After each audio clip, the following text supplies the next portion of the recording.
बहुत से लोगों के डाउट थे कि सीपीआर देते टाइम ब्रेथ देनी चाहिए या फिर सिर्फ चेस्ट कंप्रेशन काफ़ी होते हैं। एईडी डिवाइस क्या होता है, इसे कब यूज़ करते हैं, ये सारे डाउट्स आज की इस वीडियो में मैं क्लियर करने वाली हूँ। Hi, I am doctor Kalyani and I am a general surgeon.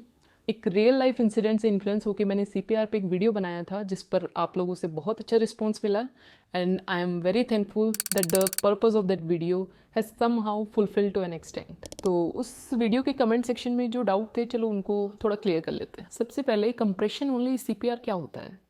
इसमें सिर्फ अपन चेस्ट कंप्रेशन देते हैं और कोई माउथ टू माउथ ब्रेथ नहीं देते। कंप्रेशन वही 1 मिनट में 100 से 120 देने हैं। एंड कंप्रेशन ओनली सीपीआर कब करना है एंड ब्रीदिंग को आप कब अवॉइड कर सकते हो? अगर रेस्क्यूअर ब्रेथ देने में कंफर्टेबल नहीं है देन नो नीड।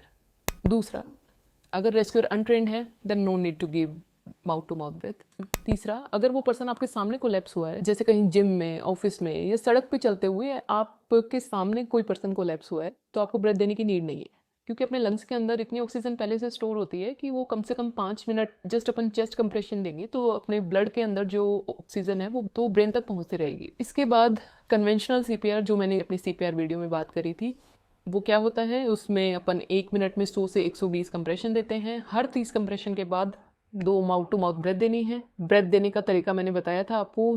नोज बंद होनी चाहिए, मुंह खुला होना चाहिए, यानी head tilt and chin lift. ये कब ज़रूरी होता है? जैसे चिल्ड्रन और इन्फेंट्स यानी छोटे बच्चों में, क्योंकि बच्चे जब कोलैप्स होते हैं तो उनका मेन रीज़न रेस्पिरेटरी डिस्ट्रेस होता है, मतलब उनके लंग्स ठीक से काम नहीं कर रहे हैं, तो उस केस में ब्रेथ देना ज़रूरी हो जाता है। दूसरा, कोई ड्राउनिंग का केस है, जैसे अगर कोई डूब गया है तो उसके लंग्स में पानी चला गया है तो अगेन लंग्स कॉम्प्रोमाइज़ हो रहे हैं एंड ब्रेथ देना ज़रूरी है। तीसरा, ड्रग के ओवरडोज की वजह से अगर कोई कोलैप्स हुआ है तो उस केस में भी रेस्पिरेटरी डिप्रेशन होता है एंड ब्रेथ देना ज़रूरी हो जाता है। फोर्थ, अगर कोई चोकिंग की वजह से कोलैप्स हो गया है, यानी उसकी ट्रेकिया में कुछ फंस गया है, तो अगेन उसमें भी लंग्स कॉम्प्रोमाइज़ होंगे एंड ब्रेथ देना ज़रूरी हो जाता है। एंड अगेन मैं बता रही हूँ, it's completely rescuer choice. If he और she is comfortable then only they should give breath, and नहीं तो नहीं। तो जो मेन डाउट था कि ब्रेथ हमेशा ज़रूरी होते हैं, तो उसका जवाब यही है। अगर आप ट्रेन नहीं हो, आपको सेफ नहीं लग रहा है, then no need and compression only CPR is better than no CPR in that case. Second doubt था कि एईडी क्या होता है एंड कब यूज़ करते हैं। एईडी होता है ऑटोमेटेड एक्सटर्नल डिफिब्रिलेटर। आपने बहुत से पब्लिक प्लेसेस जैसे एयरपोर्ट्स, रेलवे स्टेशन पे ऐसा एक बॉक्स देखा होगा। इस बॉक्स के अंदर एईडी डिवाइस होता है एंड ये एक लाइफ सेविंग डिवाइस होता है। पहले मैं बताती हूँ इसका यूज़ आपको कब करना है।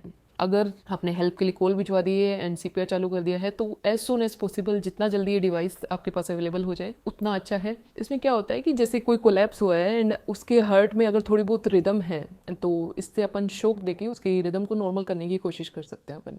तो वैसे तो कोई ट्रेन पर्सन यूज़ कर सकता है, पर अगर लाइफ डेथ की सिचुएशन हो तो कोई भी इसका यूज़ कर सकता है एंड बहुत सिंपल है। जैसे ये डिवाइस आता है, इसका स्विच ऑन करो और ये वॉइस प्रॉम्प्ट्स देता है एंड ये खुद आपको बताता है कि क्या करना है।